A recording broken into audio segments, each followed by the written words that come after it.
Hi, I'm Jen.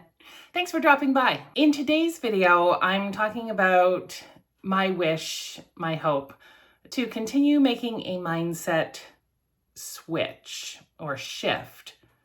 I've been trying to ever since I hit 50. I'm 59 now. And I mean, if you're watching my channel, then you are statistically speaking about my age. You're in your third act of 3. Just like me. And it's a little bit scary to think of that I'm on the downslope, as one might think of it. But as Andy Dufresne in The Shawshank Redemption said,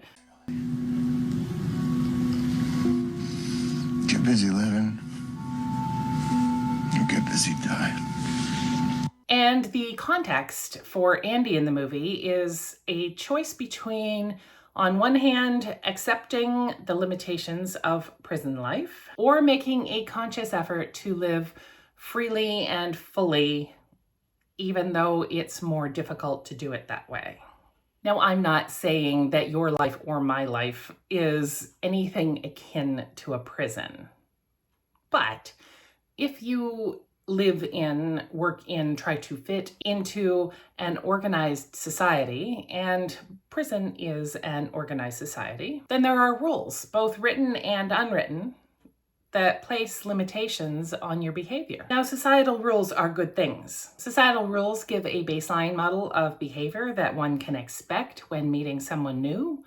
A smile, a handshake, hello, how are you? A wave, a nod. These are all normal things that we expect from others and that others are expecting from us. And it's comforting to meet someone for the first time who does and says all of the things that you would expect them to do and say. This is all well and good, but also it sets a pretty low bar when it comes to meeting expectations. These rules are meant to be the bare minimum of behavior that is acceptable in society. And a lot of people become so, as Red says in The Shawshank Redemption again, lots of people become institutionalized. They never wander outside of those boundaries of the minimum level of behavior. And they don't want to. It's too foreign. It's too much work. You have to think too hard. It's also scary and unknown, doing stuff that isn't expected. But what I'm trying to do is live a little bit outside those minimum required boundaries. I want to do the unexpected. I want to be the unexpected. I want to explore the unexpected. I don't want to settle for the minimum requirement. I'm in my third act. I got to get busy living. I want my mindset to shift from doing things because I should, because that's expected, because that's what everybody does, and just ask myself, is this going to work for me? Is this what I really want? Because if I just keep on coasting and accepting or adopting the norms, societal norms and rules, the bare minimum, like, is that really living? Or have I become institutionalized? I just want to make decisions based on what I've thought about and what is best for me, rather than this is what everybody else is doing and this is the way we've always done it. That sounds like a challenge to me. This is the way we've always done it. I want to do something different. I want to do things that resonate with my values and my passions, not society's. And I want to make choices based on my interests and my desires. And that's the mind shift I'm trying to talk about. I mean, after 50 and maybe before 50, if you can stomach it, we should be striving to embrace actions that have meaning to us personally. We've spent lifetimes looking after everyone else and doing everything for the greater good, for the collective good, for the good of the family. You're always thinking about everyone else or moving forward as a group. But I think after 50, we should be starting to become a little bit more selfish. A lot of people, they won't push that boundary because people will think that they're different or weird or, well, we don't do that around here. Now, I talk a lot about self-care on my channel and that it's okay to be selfish about looking after yourself, and mental health is self-care. It counts. BetterHelp is the paid partner of this video, and they're on a mission to make starting therapy easier. I get a lot of comments on this channel from people who thank me for being real, and I completely appreciate those. But it took me a while, like years, to feel comfortable being the real Jen. And I have suffered from depression and anxiety, and being an introvert, that is just amped up like another level. Those voices in your head, the depressive ones, they just get louder when you're an introvert because the majority of your life is spent living in your own head. I lost my job when I was 53, and I have to tell you, just having someone to talk to, someone non-judgmental, who could give me the outside perspective that I was sorely missing, was transformative to my mindset at that time. A therapist will listen, ask questions, and help you see things from new perspectives. They can give you advice and techniques to help you make positive changes in your life. BetterHelp is a great fit for introverts because you don't even have to leave the house. Just fill out a questionnaire online and you will match with a therapist as soon as possible. Easily switch therapists anytime at no extra cost if it isn't the right fit. With over 7,000 reviews and a 4.3 rating on Trustpilot, BetterHelp is a platform you can trust. So click the link in the description below or go to betterhelp.com/silverandsolo and get 10% off your first month of therapy. Now, another mind shift that I'm trying to incorporate into my life is the whole concept of tolerating bad behavior. You know, oh, they've always been high strung. Oh, that's just how she is. He's okay once he gets to know you. Just make nice. It's easier than putting up with the drama. No. In my mind, I have a finite amount of time left on earth. How much, I don't know. But I want to fill what's left of it with enjoyable experiences and enjoyable people. Toddlers have tantrums. I get it. I give them grace. Adults should know better.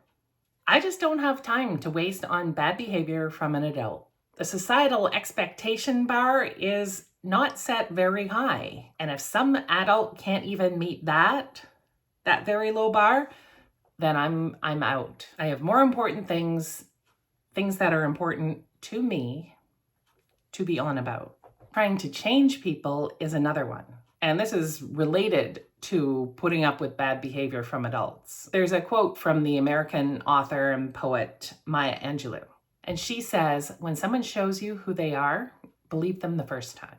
And I know there's a lot of literature out there about forgiveness and acceptance, but forgiving and accepting does not mean that you're under any obligation to fix or change or save another adult person from their own choices. Forgive them if you must, but please, please just accept that that's who they are. They have chosen that. They have decided. Just accept it. I think so many people, when confronted with a person who's behaving badly, they think, oh, well, they just don't know that they're coming off this way. They don't understand how it makes other people feel. And the thing is, if the badly behaving person is an adult, and I'm only talking about adults here, children are a completely different matter. A badly behaving adult, they've been alive long enough. They are a full-grown adult, and they should already know what society's expectations, what the minimum bar is. You don't need to tell them that. If they haven't figured it out by now, by the age of this, then, there's something further that's wrong with them. And I am not qualified to fix that kind of misfunction, nor are you. There's no need to point out to them that they are behaving badly. They know they've chosen to do that. It's their decision. And just understanding that I also have choices and decisions to make for me. And this person is not going to be a good fit for me, not in my life. So I just accept that they've made choices and decisions that are not copacetic with me. Farewell. I wish you well. Goodbye. You and I are not good for each other. I accept that that's the way you are. I will not try to change you. I have every right to look after myself first instead of trying to look after a childlike adult. And once again, I don't know how much time left I have. I don't want to waste my time trying to fix the behavior of another grown adult. Another shift is whether or not people like you. And I've managed this one. I think that I managed this shift, in my mid-30s probably. From the ages of 1 to 25-ish, having other people like you is incredibly important. Peer pressure, trying to fit in at school and have the correct friends and the correct friend group and, all of that. Everybody goes through that. But after 25-ish, I think that you should, at that point, have figured out some things and you've got a good handle on what your core beliefs are, your core values, and you've sort of gravitated towards some people and some other people have gravitated towards you because you have similar core values and beliefs. Stuff that's important to you. Cheating, bad. Hard work, good. Friends will have come and gone by this point, but the ones that are most like you and most lift you up will still remain. And it may be that you have, a large amorphous group of friends who are all of the same values and morals as you. Or maybe you're like me. I have just a small handful of very good friends who I know that I can count on. But those are your people. However many that there are, those are your people. That's them. And those are the people whose opinions count. Just them. Nobody else. If I have the urge to wear a tiara around on my 60th birthday party in public, and I do have that urge, maybe the public will look askance at me and shake their heads and look at me a little weird. That's okay. Because I happen to know that my friends will ask to borrow said tiara for their birthdays. My people will grin and love it. And that's how I know they're my people. So surround yourself with people who are like-minded and whose opinions matter to you. And it won't matter then if other people like you or not.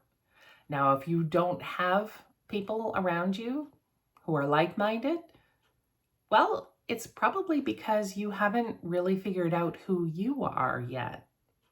It's time to get in and do a little digging, do a little work. Figure out who you are, what your goals are, what your values are. Like-minded people will find you and you will find them. Now, there are a ton of mindset shifts that you can adopt in your third act. But I have just one more for this video, and it's related to all of the other ones that I've mentioned here. So after drawing the line on bad behavior and accepting that not everyone is meant to be in your life, and only concerning yourself with the opinions of people who are your people, why not nurture some new relationships? I know it's difficult making friends as you get older. When you're 5 years old, it seems like you make 5 new friends every day. When you're in your teens, you're starting to be a little pickier. You're trying to cultivate the right friend group. By the time you're 30, 35, you may not be in touch with any of those people in high school. Maybe your only friends are a couple people at work, your partner, and like 1 or 2 other people from university maybe. And if you think about it, are those work friends really friends? Are those your people? Because if you switched jobs and moved across town, like, would you still hang out with them? Chances are no, you wouldn't. So work friends, I don't think that they really count as your people. But by the time you reach 50 and older, I mean, some people in your life they've passed away. Some people have moved on without you. Sometimes you've moved on without some people. But making new friends now? Like, where do you meet them? How do you do that? Everybody's already got their friends. They don't want new friends. I know about this. As an introvert, I have a handful of good friends, my people, and I don't really need any more friends. I don't need any more friends. I don't need more social interaction. But I know this. If I want to grow, if I want to experience new things, if I want to push the boundaries, and I do, finding new sources of inspiration and motivation is kind of serving as a kick in the pants for me. There's a saying that you are the average of the 5 people that you spend the most time with. Some motivational speaker said that sometime. It just means that your character, your attitude, and maybe even some future outcomes are heavily influenced by the people that you see regularly, that you interact with on a regular basis. Bringing in a new person to my social circle, someone who's a little different, off the beaten track, someone who has slightly different interests than me, someone who has traveled more, might just give me a little bit of an uplift in this, my third act, and give me a little bit of a push to keep exploring, to keep pushing the boundaries. And if you're saying, yes, but how? Well, I'm as stuck on that as the next person, but I do know that I should start trying to branch out and add some people to my social circle. Adding a new friend will have benefits. So I have the mindset that I am open to making a new friend. How's that? It's a start. If I run into someone interesting, then I'm not going to shy away from putting in the effort. As I said, there are lots of different ways to make a mindset shift and set yourself up for the most fulfilling and authentic home stretch of this, our third act. So if you have another one, feel free to leave me a comment. I would love to hear about it. Oh, and please like and subscribe. I'll see you guys next week.